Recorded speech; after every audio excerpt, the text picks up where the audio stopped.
শনিদেবের পুজোয় কেন কাউকে প্রসাদ খাওয়ার জন্য ডাকা নিষেধ, জানলে অবাক হবেন। নমস্কার বন্ধুরা, আজ আমরা এমন একটি বিষয় নিয়ে কথা বলতে যাচ্ছি যেটা বহু মানুষ জানেন না, আবার জানলেও এর পেছনের গভীর কারণটা বোঝেন না।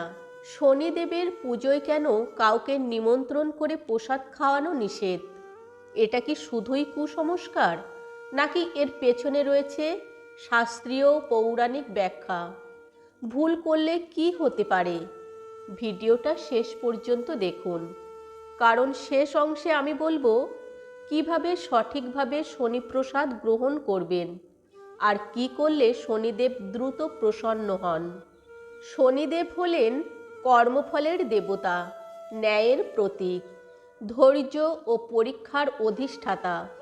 তিনি কারো পক্ষপাত করেন না, রাজা হোক বা দরিদ্র, যেমন কর্ম তেমন ফল।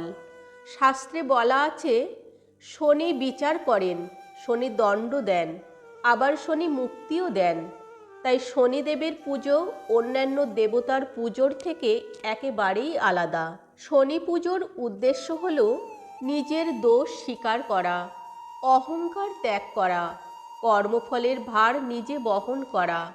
শনি পুজো ভোগের পুজো নয়, এটা তপস্যার পুজো।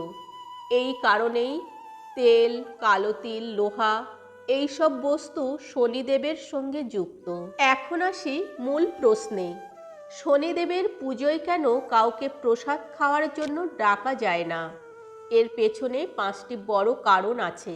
শনি পুজো ব্যক্তিগত কর্মশুদ্ধির জন্য। শনি পুজো করা হয় নিজের কর্মদোষ কাটানোর জন্য।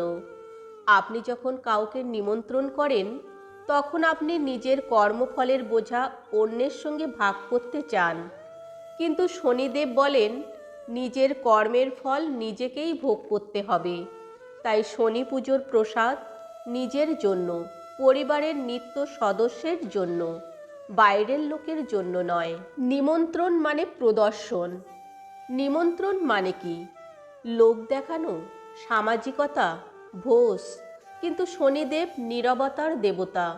শাস্ত্রে বলা আছে, শনির আরাধনা গোপনে করলে ফল দ্বিগুণ হয়। লোক ডেকে প্রসাদ খাওয়ানো মানে অহংকার, দম্ভ, প্রচার। এই 3টি বিষয় শনিদেব একদম পছন্দ করেন না। শনি পুজোর প্রসাদ সাধারণ প্রসাদ নয়। শাস্ত্রমতে শনি প্রসাদ গ্রহণ মানে শনি দৃষ্টির ছোঁয়া গ্রহণ করা।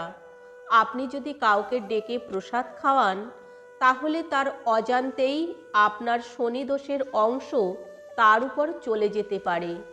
এই কারণেই প্রাচীন ঋষিরা বলতেন, কাউকে নিমন্ত্রণ নয়, কাউকে জোর করে প্রসাদ নয়। শনিদেব কি চান? দান, সেবা, সংযম। তাই শনি পুজোর দিন কালো তিল দান, তেল দান, দরিদ্রকে খাদ্য দান, শ্রমজীবী মানুষকে সাহায্য। কিন্তু ভোজের আয়োজন, নিমন্ত্রণ, হৈহুল্লোড় এগুলো শনিতত্ত্বের সম্পূর্ণ বিপরীত। একটি পুরাণে বলা আছে, এক ব্রাহ্মণ শনি পুজো করে গ্রামে বড় ভোজের আয়োজন করেছিল। লোক ডেকে প্রসাদ খাওয়ানোর পর তার ব্যবসা বন্ধ হয়ে যায়, ছেলে অসুস্থ হয়, ঋণের পাহাড় জমে। পরে এক সাধু তাকে বলেন, তুমি শনি পুজো করেছ নিজের মুক্তির জন্য, কিন্তু ভোজ করেছ নিজের অহংকারের জন্য। এরপর সে আর কাউকে নিমন্ত্রণ না করে দান ও সংযমের পথে চলল। ধীরে ধীরে তার শনিদোষ কেটে যায়। তাহলে শনি প্রসাদ কিভাবে নেবেন? সঠিক নিয়ম হলো নিজে প্রসাদ গ্রহণ, পরিবারের সদস্য যারা প্রতিদিন আপনার সঙ্গে থাকেন, কাউকে জোর করবেন না। চাইলে দরিদ্রকে দান হিসেবে খাবার দিন, প্রসাদ বলে নয়। শনিদেবকে খুশি করার সহজ উপায়, শনিবার সূর্যাস্তের পর তিলের তেলে প্রদীপ, ওম শম শনিশ্চরায় নমঃ 108 বার। কালো ছাতা বা কালো জুতো দান করুন। শ্রমজীবী মানুষের সম্মান, মিথ্যা ও অন্যায়ের থেকে দূরে থাকুন। মনে রাখবেন, শনিদেব ভয় পাওয়ার দেবতা নন, কিন্তু অবহেলা করার দেবতাও নন।